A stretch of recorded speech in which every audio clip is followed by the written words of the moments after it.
I would like to welcome all of you to Geetam University's Changemakers series. I'm Nidhi Razdan. Our attempt has been to bring to you leaders, intellectuals, achievers from across different fields to inspire all of you, to inspire all of us to do better. And it gives me great pleasure to introduce Ms. Kiran Majumdar-Shaw, who is our change maker this month, who is, of course, the chairperson of Biocon, a pioneering biotech entrepreneur, a healthcare visionary, a global influencer, and a passionate philanthropist.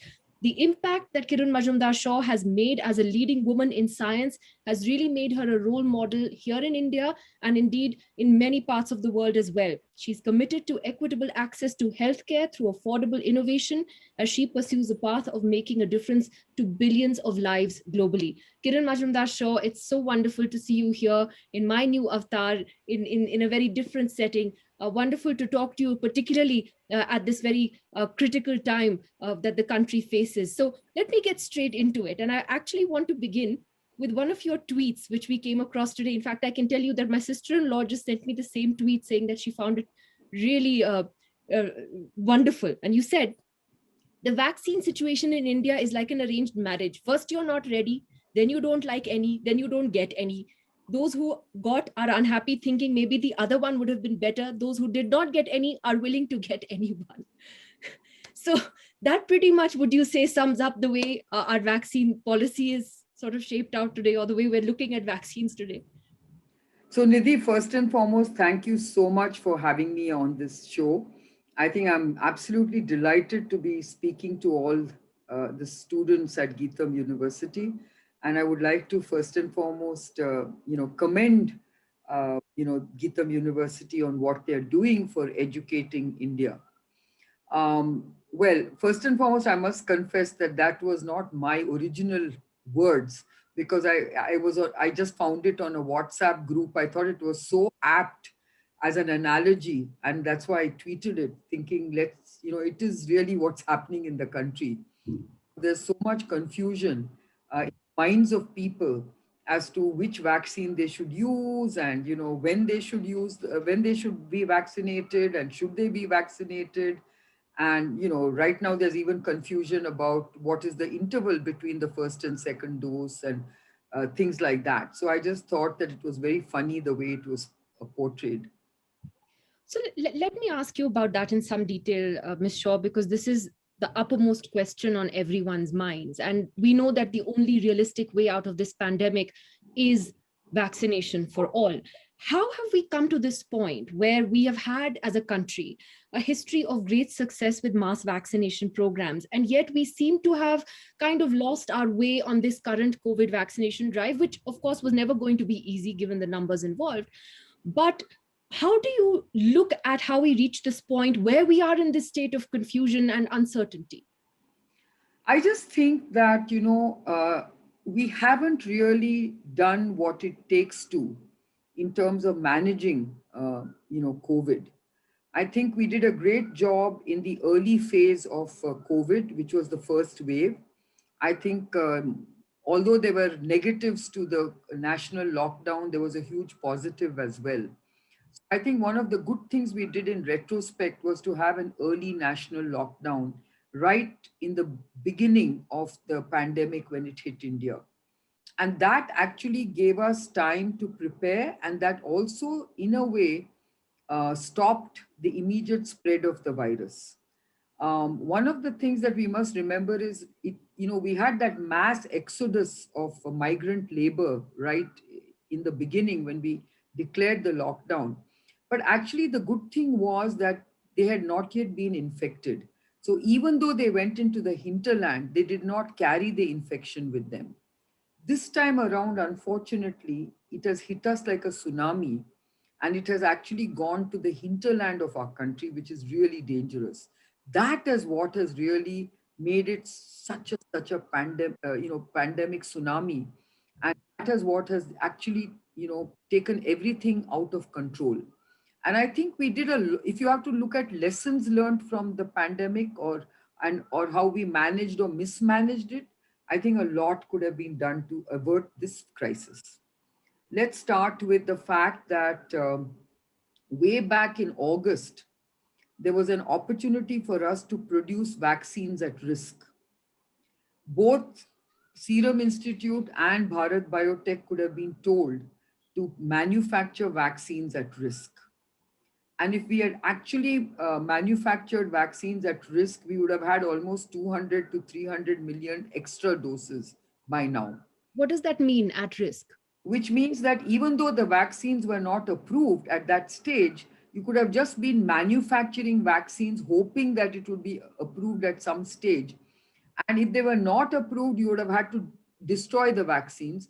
But if it was approved, then you knew that you had a huge stockpile of vaccines which you could use. So I think that was one of the things that we missed the opportunity of. For example, in the US, a lot of the funding that BARDA provided was to scale up vaccine production at risk. What COVAX provided also was to produce vaccines at risk, to scale up and produce vaccines at risk. And what the European Union and many other countries, like even the UK, supported, this production at risk. We unfortunately did not do that. And I think that's a big lesson learned. We should support such essential and critical, risk-based kind of manufacturing at a time of a crisis. So it's about pandemic preparedness. How are we going to be prepared for the next wave? Are we going to wait for it to happen and then react, or are we going to do now something ahead of time? The second big, opportunity that we had was that when the vaccine was approved in January, the government should have actually started vaccinating at scale and speed, because we were in a good place in January when the vaccines were approved. We hardly, we had declining cases of COVID, and we had much fewer cases of COVID. Our hospitals were almost empty. And, we were in a position where if we had vaccinated fast and if we had vaccinated at scale, and I, for one, had been asking the government to vaccinate both the young and the old and the frontline workers. If we had done some of that, I think we would have been in a better place. But I think we missed that opportunity, and we only went about it in a very slow, age-tiered way, which became a very slow process, and we hardly vaccinated. We vaccinated about 180 million people to date. Less than 2% of the population is fully vaccinated. Yeah.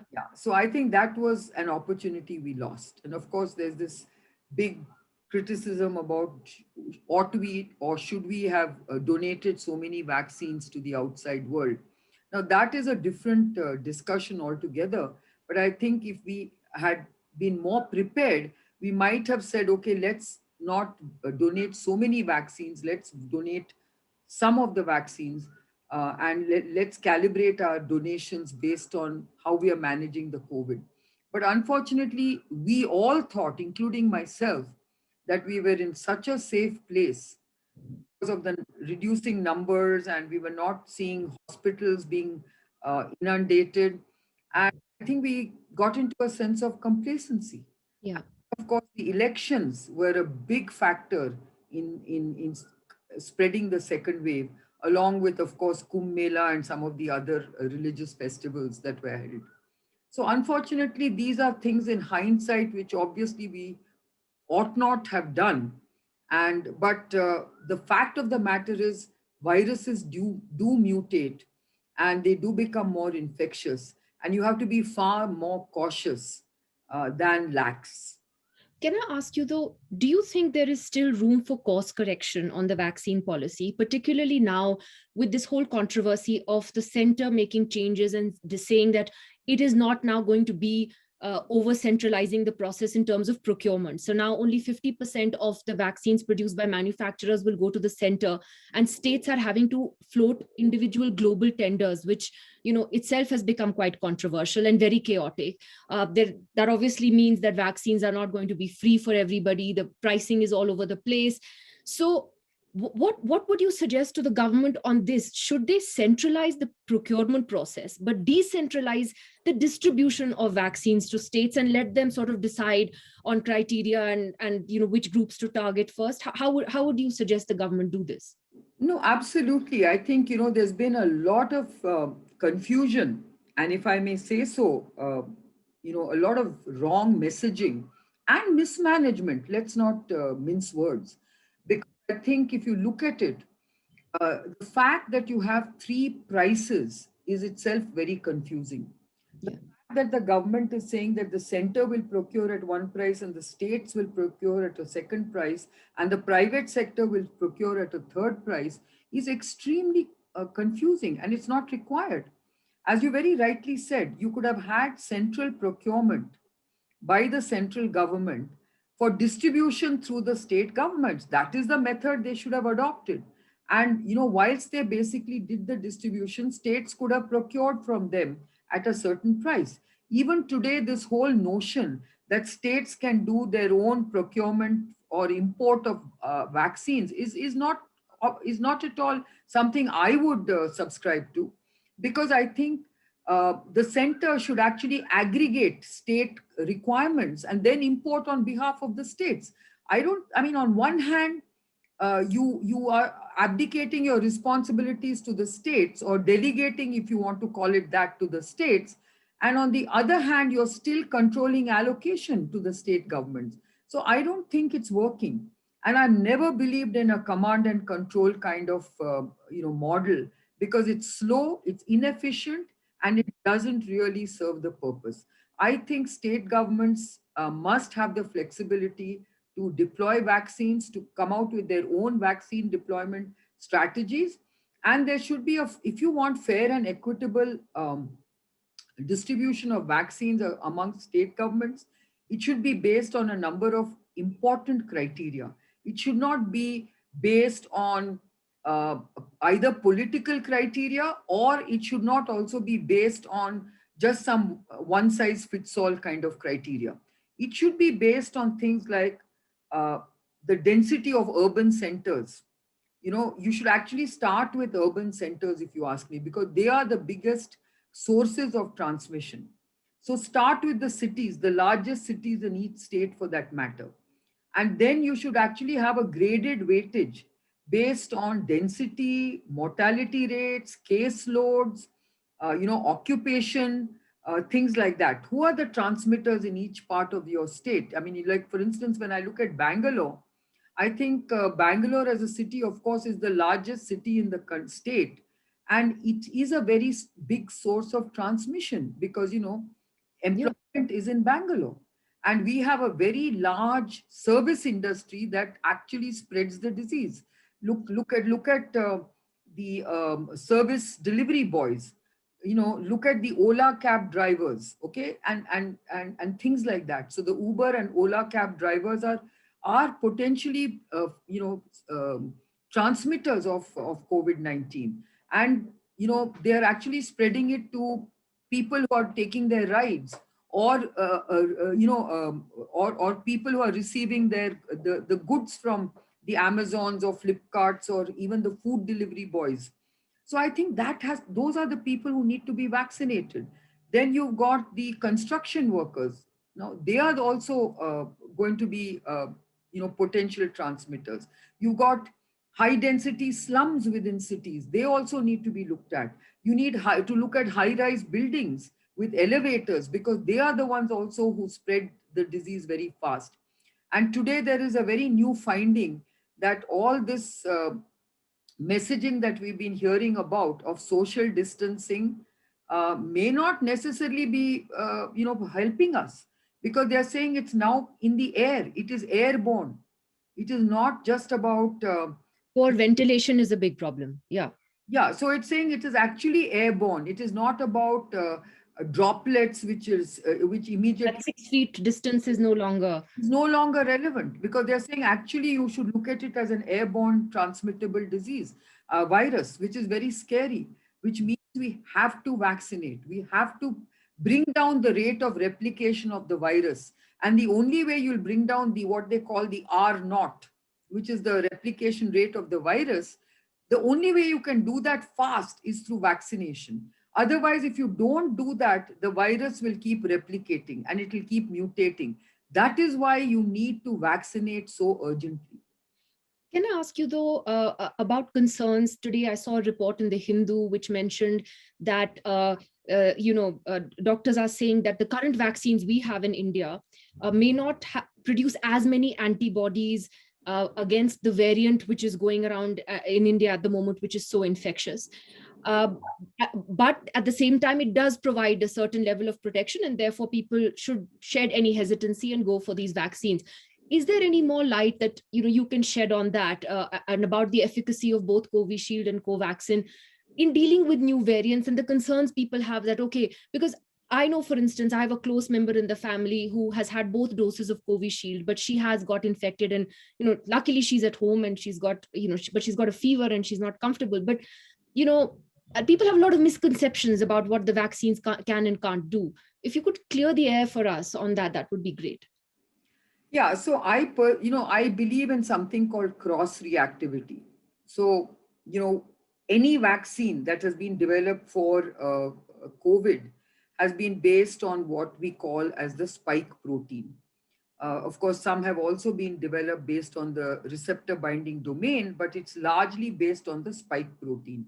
So whether it is the mRNA vaccines, whether it is the viral vector vaccines, or whether it is the inactivated whole virus vaccines, they've all been sort of based on the spike protein, because the spike protein is the most noticeable identity of the virus.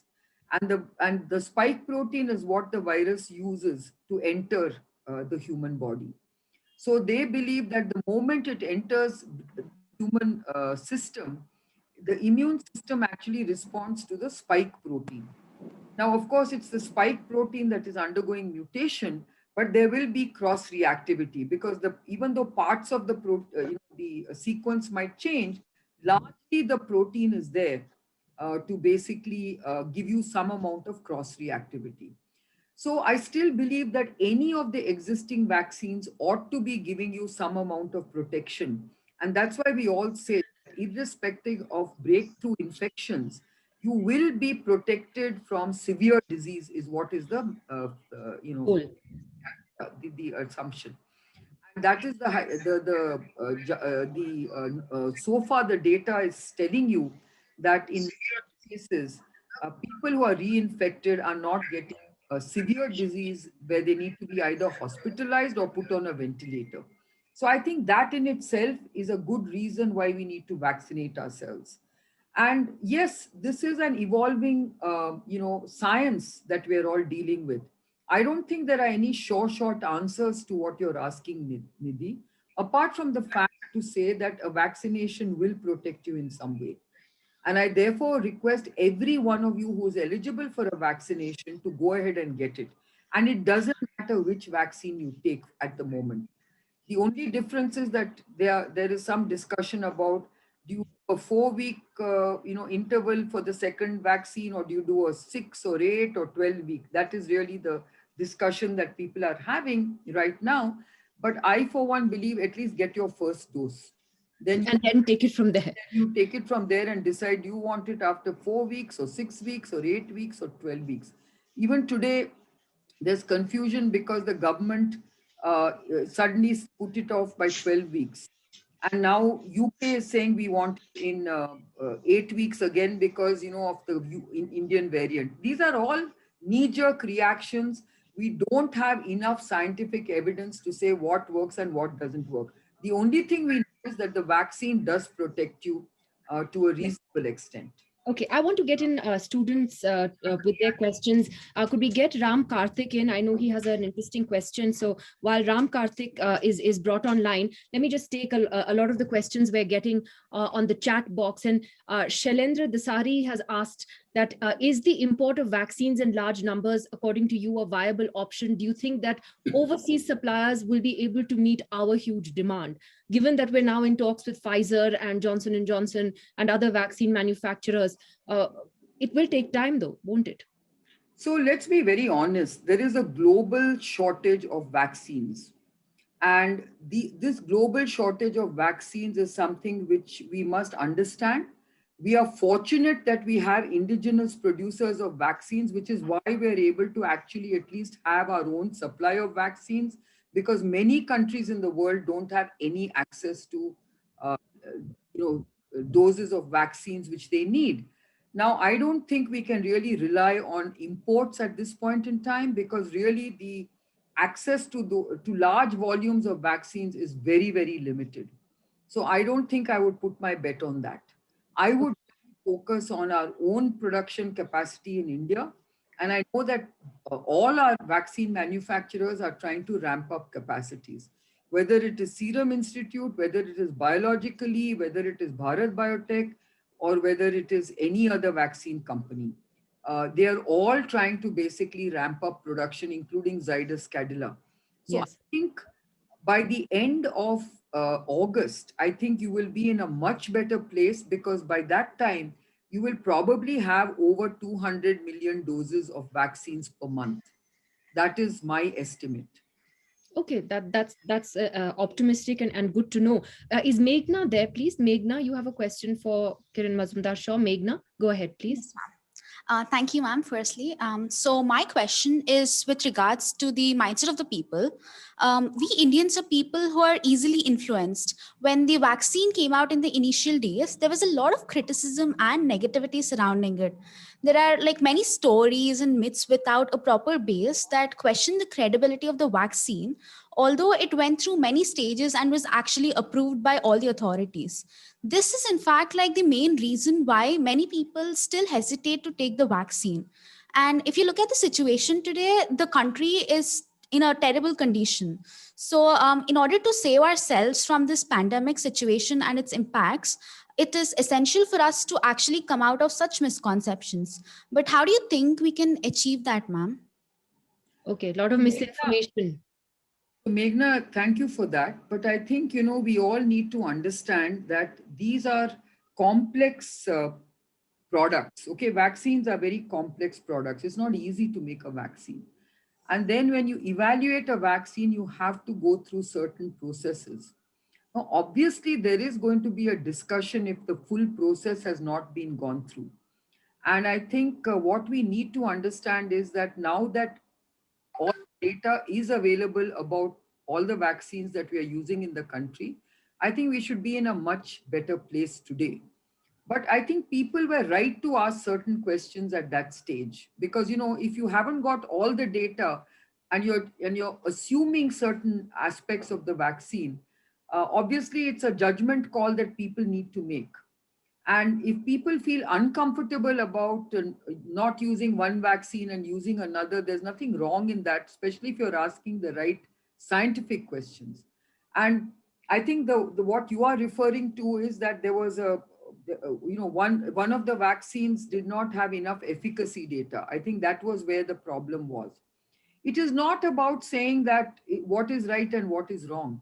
The fact is there wasn't enough efficacy data, and we were basically making a judgment call based on whatever clinical data we had up to that point. And up to that point, the clinical data was looking quite good. So we were telling people, listen, because there's a pandemic, because there's an emergency, uh, let's take the risk. Let's assume that it's going to be okay. So I think those who wanted to question it and those who said, no, let's wait for the efficacy data to come out, I think they were justified in asking those questions. But those who felt that there was enough data for them to take a judgment call used it. Yeah. I don't think we lost time. I don't think we are in this state because of that, because we had access to a lot of vaccines and we were not vaccinating fast enough. That was the bigger problem. If you Okay. look at how many vaccinations we did in January, February, I mean, we were nowhere near where we should have been, even though we had vaccines. Yeah. Okay? We had the head I start. want to answer your question by saying, you should always, as a student, I'm telling you, please always question. Please always ask for the data. Don't just accept anything that's told to you. And especially at this time when media tells you all kinds of things, various quarters are telling you all kinds of things, it's for you to ask the right question and make the judgment call. Okay? Absolutely. Very well said. Very well said, ma'am. And Ram Karthik is here and he has a very important question. Ram, if you're there, please go ahead, unmute your mic.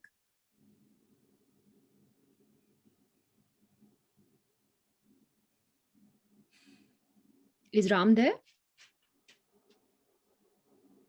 Okay, while we wait for Ram to come on, there's a question from P. Ravi Kumar, who's asking about these changes in intervals between doses. How should we as citizens look at that? Is it that the earlier interval that was suggested was a hasty decision, a wrong decision? Is how do we know today that 12 weeks is better than the 8 weeks that was told to us earlier and the 4 weeks before that? Therefore, and the UK has done the reverse of what India has done. We've now gone to 12 weeks for Covishield. They've gone back down to 8 weeks because they want to vaccinate more people fully faster. How should we look at this interval? I think all this data is right. There's nothing to be scared of. Whether you took it, there is data to support 4 weeks. There is data to support 6 weeks. There's data to support 8 weeks. There's data to support 12 weeks. Okay.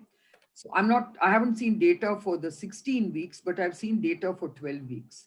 So I think all these intervals are fairly acceptable. It doesn't matter whether you took it at 6 weeks or 8 weeks or 10 weeks or 12 weeks.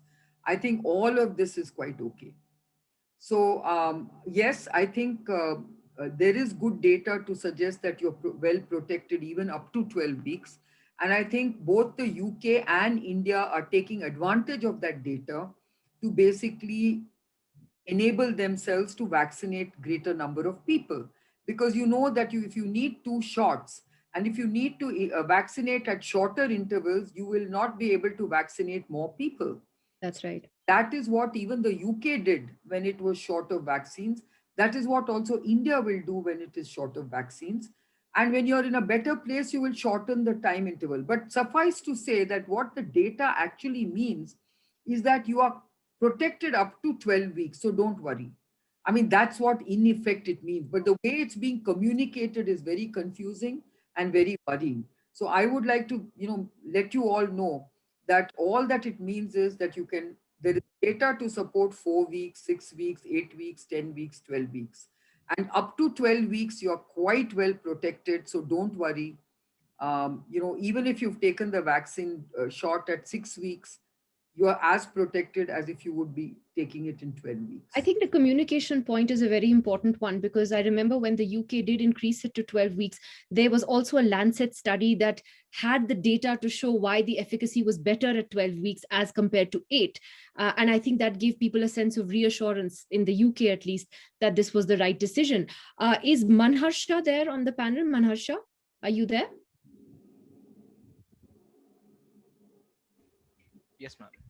Yes, go ahead, please, with your question. Can you, yes, go ahead. So my question is, today we can see insufficient vaccine stocks in various parts of the country, which also shows that the vaccine production is inadequate. Back in the last year, around May, the Trump administration signed a massive $1.5 billion deal with companies like AstraZeneca and Pfizer. I mean, to develop and manufacture the vaccine and prioritize Americans first when the vaccine is approved. I mean, for at least 400 million doses and securing manufacturing capacity for 1 billion doses. So, do you think deals like these should have been done by the government too in the first place, so that even we could have vaccinated a whole lot of people in the country? Okay, that's a good question. So I think I mentioned that in my comments to a question that you asked, Nidhi. I felt that yes, India should have done the same, but we didn't. I think we just basically didn't even support the indigenous industry. Indigenous industry produced things at risk which they didn't get financed for. Whereas in other countries, you're right, America actually financed its manufacturing industry to produce a certain number of vaccines, and they made it very clear we're going to use these doses to vaccinate our population first. That is what we also should have done.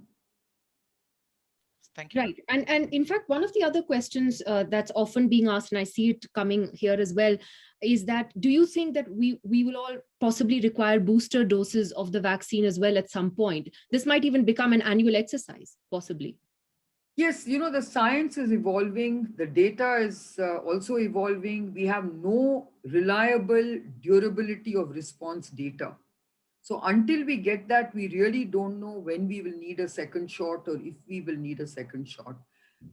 Chances that we will need a second shot, but when will we need it is the question. So how long can we be protected is the question. So right now, that is why I think when we are doing the vaccination deployment in the country, we ICMR ought to be looking at durability of response in a large population, because I think that is going to be valuable, and I'm not so sure whether that is being done systematically, because I think that is a huge opportunity for India in terms of doing this particular study. Right. The other question I had, if we could get Aditya on the panel, please. Aditya's question right after this. I wanted to ask you about this whole issue over intellectual property rights and the waiver for vaccine production that the US has supported at the moment. How long do you think that that would actually become reality so that we are able to manufacture more vaccines? Our companies can manufacture these foreign vaccines, because that's what it effectively means. Is this something that is still some time away? How important do you think the step is of the US giving support to India on this issue? So, Nidhi, this is a nice political statement to make. It's a very nice statement for everyone to make because nobody can debate it, right? To say that you need to waive patents during a pandemic is a no-brainer. I don't think anybody will have a problem with that, okay? But please understand that patent waiver is not coming in the way of producing vaccines. What is coming in the way of producing vaccines is we simply don't have worldwide capacity for the amount of vaccines we need to make. We don't have enough raw materials to produce the vaccines. Let me remind you that Moderna, for instance, has waived its patents for the last 6 to 8 months, if I remember right. Okay, but who has made the Moderna vaccine? Nobody else has made it. Okay, even if Bharat Biotech, as ICMR claims, is going to give its license to anybody who wants to make a Bharat Biotech vaccine, by the time anyone tries to make a Bharat Biotech vaccine, it will take a year. If anyone tries to make an AstraZeneca vaccine or a J&J vaccine or a Pfizer vaccine, you cannot make this vaccine A in less than a year. B, it is not easy to make it because please understand that technology transfer itself takes 8 to 9 months. Okay. And in that technology transfer, there are regulatory issues where the vaccine made using a certain technology in India will not be compared to the technology of the product in the US, for instance, unless you do a very large bridging study. So there's a lot of other innuendos when you do these kind of tech transfers. And at the end of the day, please understand that there are a lot of other trade secrets which people keep to themselves. So by just waiving a patent doesn't allow you to make the vaccine. It's only if there's a tech transfer, then you can make the vaccine. So A long road. Kind of partnerships. A long road ahead, clearly. Aditya, you've joined us. Please go ahead with your question for ma'am. Please unmute your mic. Yes, sure, ma'am. Good evening, ma'am. So my question is a common question that almost every citizen of India has. So we have a neighboring country, Bhutan, who almost vaccinated 93% of their adults in 16 days. That is the statistic that I heard from the Hindu. Now, obviously, it's not good to compare Bhutan and India because the population differences and the healthcare quality and all.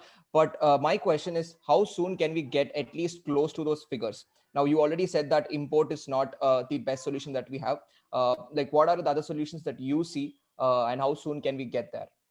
In fact, I had a follow-up to that because today you had a front page story in the Times of India here in Delhi, Kiran Majumdar-Shaw, which quoted an unnamed government source as saying that India will hopefully be in a position to vaccinate the entire adult population by December this year.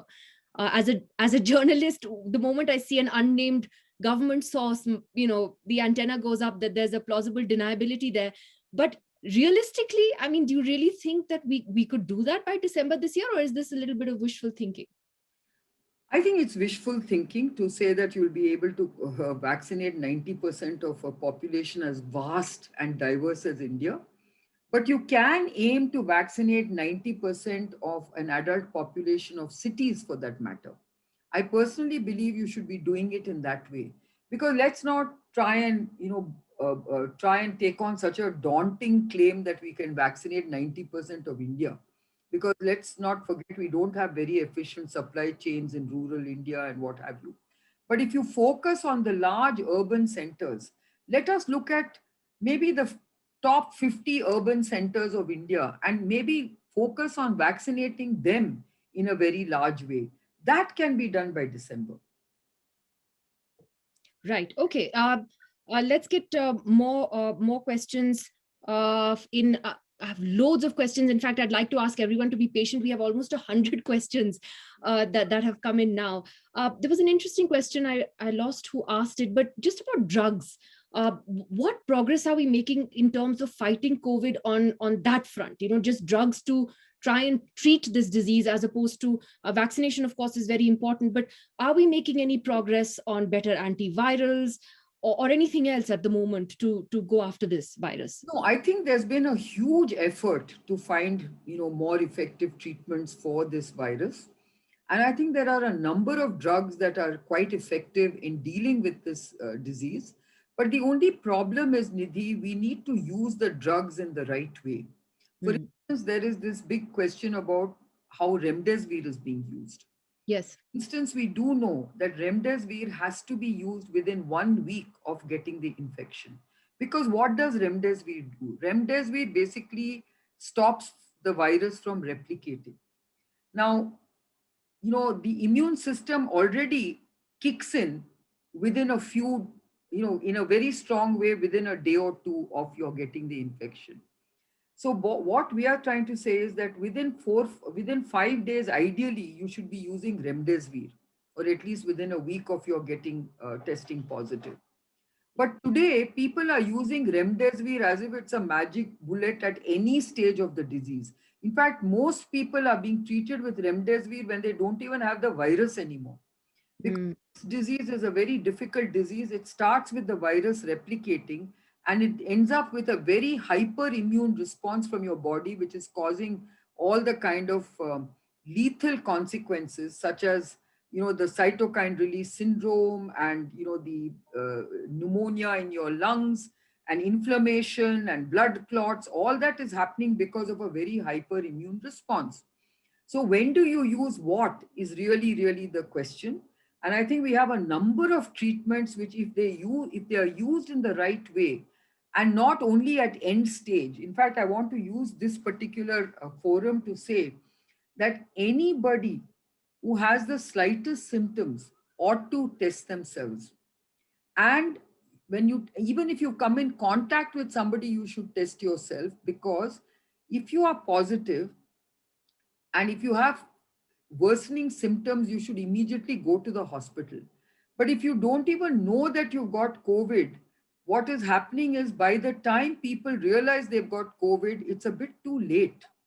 And many of these people who go to the hospitals are going at a stage when they've kicked into the hyperimmune response. And then if you're given remdesivir at that stage, it's not going to help. You need other medications, but like steroids and antibodies and things like that. So even the antibody cocktail that we are talking about, the Regeneron Roche cocktail that India has finally approved today, that has to be used alongside remdesivir. That's the stage where you use the antibody cocktail. You don't use it when someone is on a ventilator. Right. Dr. Ravikant Baljipelli has a question that, right now we're focusing on treatment and vaccination, but is there any data on post-COVID issues that patients are facing? What do we have, if anything, on that? Yes, so there's a lot of follow-up data. I know that there are a lot of what we call long haulers who have had have a extended problem with the aftermath of COVID. There is, lung disease, like, they have been, apparently there is lung fibrosis in many cases. I know that many people talk about this brain fog for a long time, and so on and so forth. I think we'll get a much better understanding of the post-COVID syndrome, in days to come. Because right now we are just hearing about, anecdotally, about what's happening to people. But I think we need a far greater, research, cohesive data on what's happening to people. Sunita Sampati wants to know that, are vaccinations safe for pregnant women? And if so, when is the right time to administer it for women in their pregnancy? If there is anything you can sort of shed on that. Well, so far there is data to show that it is safe for pregnant women, and I think that's what I can sort of go by. That most vaccines that have been evaluated have shown that pregnant women are also tolerating it well, is what I understand. Okay, before I take more questions on COVID and vaccines, I want to just take a little bit of a detour, Kiran Mazumdar sir, and talk a little bit more about you and your own personal journey, your own personal and professional success. And one of the interesting things is that you were born in Bangalore, you studied in Bangalore, you went to school and college there, and you really have made Bangalore your home. You never ever thought about living anywhere else, is it? Well, obviously, I'm a very proud Bangalorean, as you can see from all I do for the city. So I guess, I had a very good upbringing in Bangalore. I went through school and college, and when I decided to set up my own company, Bangalore was the natural choice. So obviously, I then decided to set up Biocon in Bangalore. So that's why I actually have remained in Bangalore. But having said that, it's not that I don't have other parts of the country where I have operations. I mean, I have an operation in Vishakhapatnam, I have an operation in Hyderabad, I have an operation in Malaysia. So it's not like I haven't gone outside Bangalore. But your heart is in Bangalore. Yes. Another interesting thing, I don't know how many people know this about you, is that you did your master's in brewing. You went to Australia for that. You were the only Indian and the only woman in your batch, and you returned as a gold medalist and became the first woman brewmaster of India. That's amazing. I didn't know this about you. Tell us about that. Well, basically, it was my late father, who was also a brewmaster by profession, who basically advised me. And, when I told him that I wanted to pursue something with applied science and biotech, he said, "Hey, why don't you do brewing?" And I said, "Isn't that a bad idea?" And he said, "No, I think it's a great idea because it's biotechnology, it's fermentation science, it's microbiology, and you like all these things. So why don't you do it?" I just thought, okay, it's a crazy idea, but maybe my father has seeded something Probably something. which is quite exciting. So I went to Australia, and of course, I was the only woman in my class, and of course, it was a very exciting program because I learned so much because my other colleagues were all people from industry, and I was the only ones fresh out of college.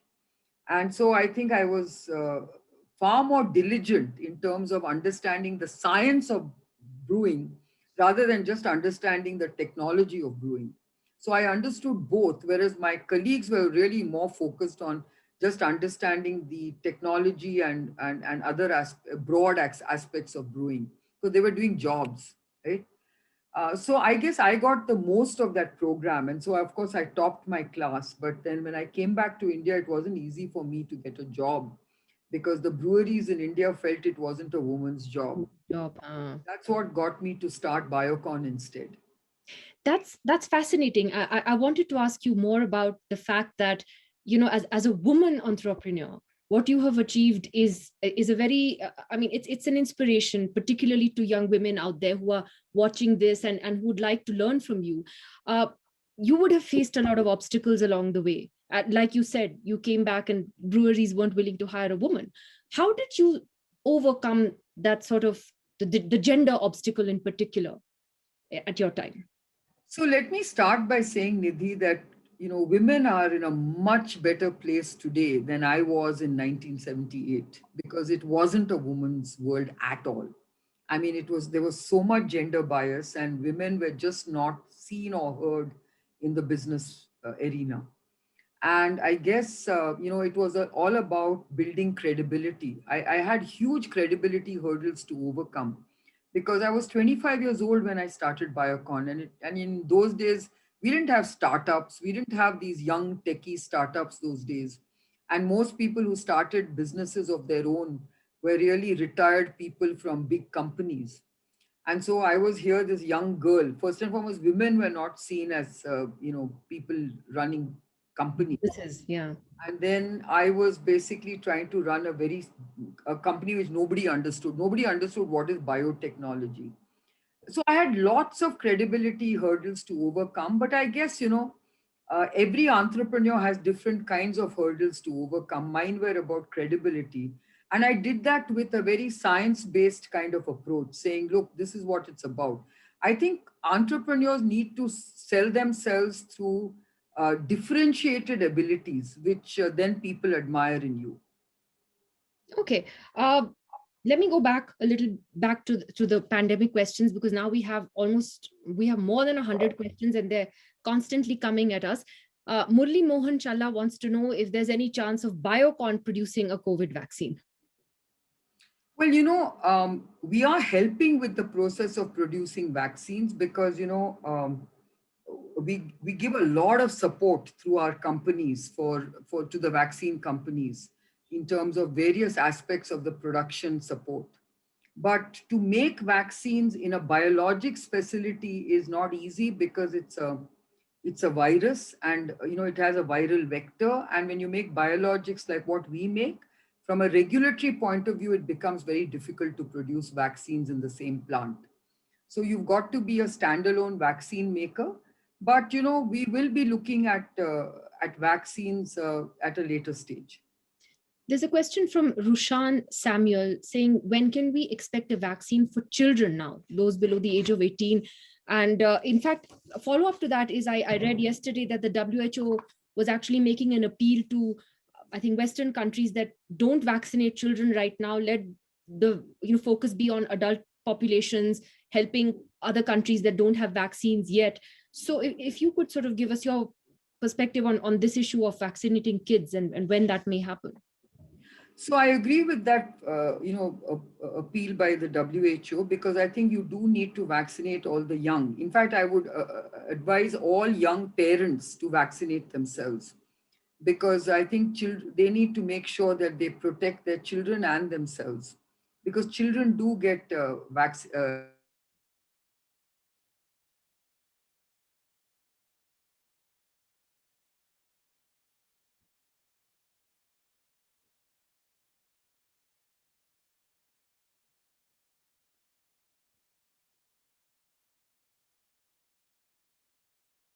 You're back with us. Sorry, we just lost your video for a second and your audio. Yeah. Please go ahead, continue. So I'm just saying that I do agree with the WHO in terms of vaccinating the young people first. In fact, all young parents should vaccinate themselves. I think vaccinating children should come at the next phase. And I think a lot of trials will be done. I know that Covaxin itself has started, trials for children. So I think in the next phase, which will be probably at the end of this year or early next year, if the need arises, you could vaccinate children. Okay. Is Vinutana there? Vinutana from Geetam, you had a question for Ms. Shaw? While we come to that, again, while we get Vinutana up, I do see a lot of people asking whether, in your knowledge, any one particular vaccine is more efficacious or better than the other. For instance, Sputnik is now in the Indian market. We may get Pfizer. It's several months from now. So a lot of people are just wanting to know, is there any particular vaccine you say is better than another, or should we just take what we get at this point? I think you should just take what you get. I don't think you should start worrying about which vaccine is better, because everywhere around the world you hear all the same kind of comments that I took 2 shots of Pfizer and I still got reinfected, and I took 2 shots of Covishield and I still got reinfected, and I took 2 shots of Covaxin and I still got reinfected. So I think every vaccine has breakthrough cases, but I don't think one should worry at this point in time which is better or which is not. I think you should just take whichever vaccine you can, because everything works. I mean, it's not like it doesn't work. So I think you need to get much more data on every vaccine to know which is got a longer durability of response and things like that. So at this point, we don't have that data. But I think next year, This time, if we have this discussion, we'll probably have a much better handle on Yeah. which vaccine is better. Vinutana, are you there? You can ask ma'am your question. Yes, ma'am. Firstly, thank you. So, ma'am, we are in the middle of the second wave and have been hearing a lot about mutations. Do the two vaccines available in India work for the mutated virus? What are your recommendations on which vaccines should engage up first? And how do they compare with Your the voice vaccine is of Russia? gone feeble. I think she was asking a question you I already know what answered. she asked. So I think Efficacy basically to answer your in mutants, question, yeah. as I mentioned in my own comments earlier on, I think both the vaccines have got cross reactivity. So to some extent, they will work on the mutants.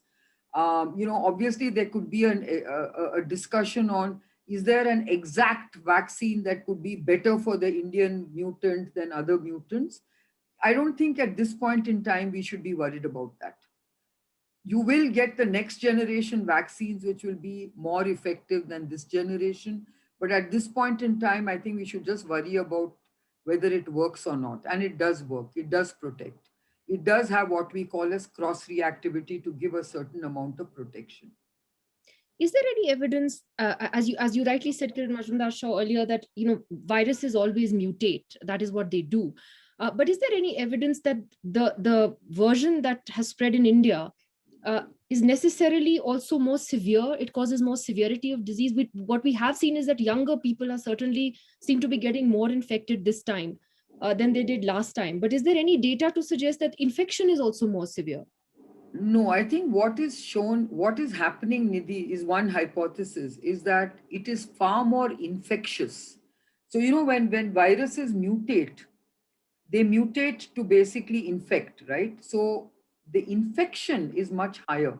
So when you infect more people and very fast, okay, the chances are that you'll see a higher severity of disease because it's infected so many more people than in the past. And if you look at the percentage of severe cases in the past wave one, and if you look at the severity of the cases in wave two as a percentage of the people infected, you probably will see that it's the same. That is what the hypothesis is. Because in the first wave, if you remember, the highest number of cases you used to get per day was 1/4 of today, right? Yeah. I mean, even at the height of wave one, what was the highest number? We had 50,000 cases a day, or those kind of numbers, if you remember, maybe 100,000 at best. Today, you're getting 400,000 cases a day. So if it's 4 times more the numbers, and if you get 4 times more the mortality cases as it was in wave one, it means that it's almost got the same percentage of severity cases. But just because you've got more infections, you're obviously seeing a proportionate increase in severe cases. And that's why we have to be very careful, because we barely were able to handle the first wave in terms of the medical infrastructure, right?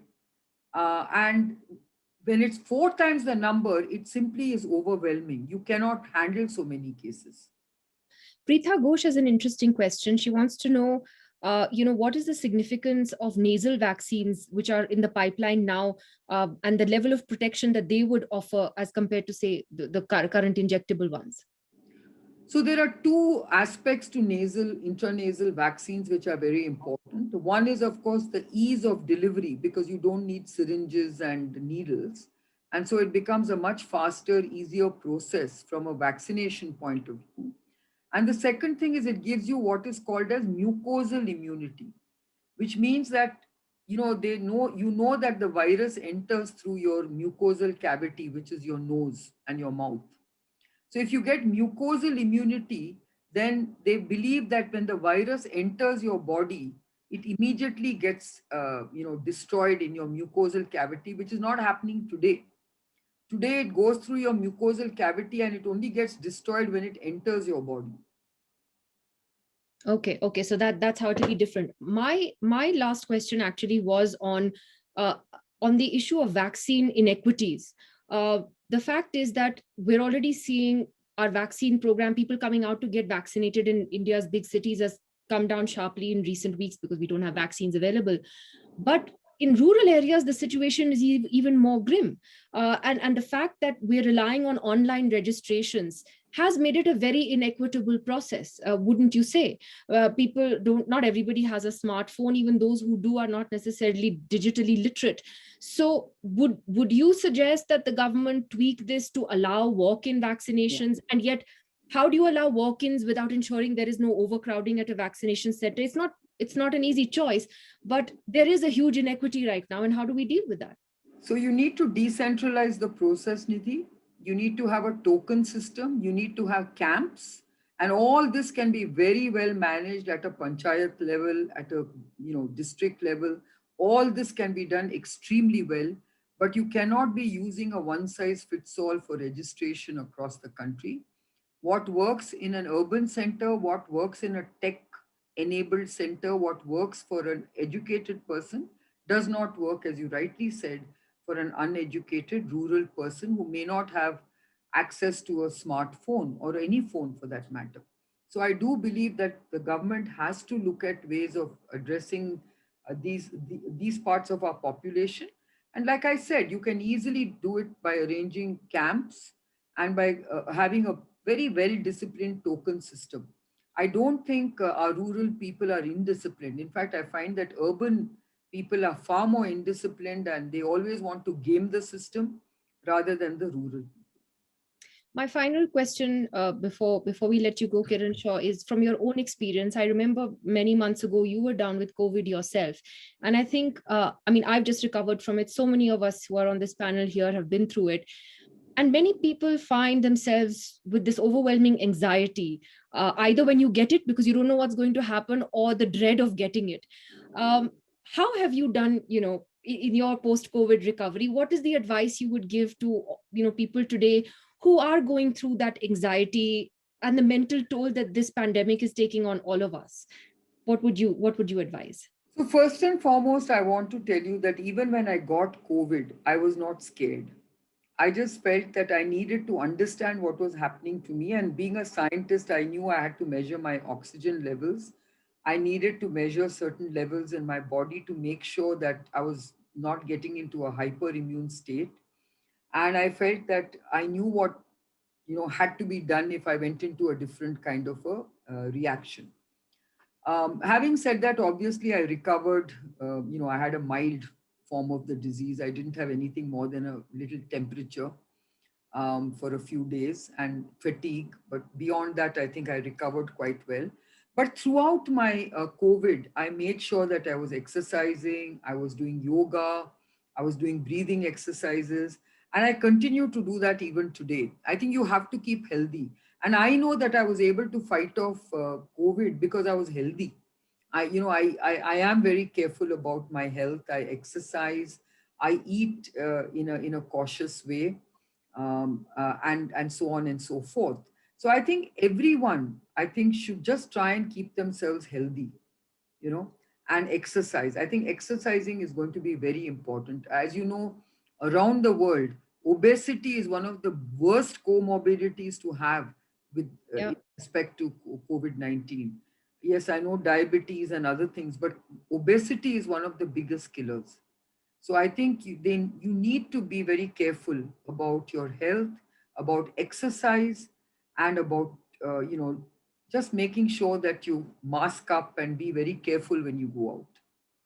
Kiran Majumdar-Shaw, thank you so much for giving us your time today. I'd like to thank you on behalf of Geetam, our student body, our faculty, everybody. It has been such a pleasure to talk to you, ma'am, especially at this very critical point in this fight against the pandemic. Everything you said, your advice, we're going to listen to that for a long time to come. Thank you so much for joining us. Thank you, Nidhi. It was a pleasure.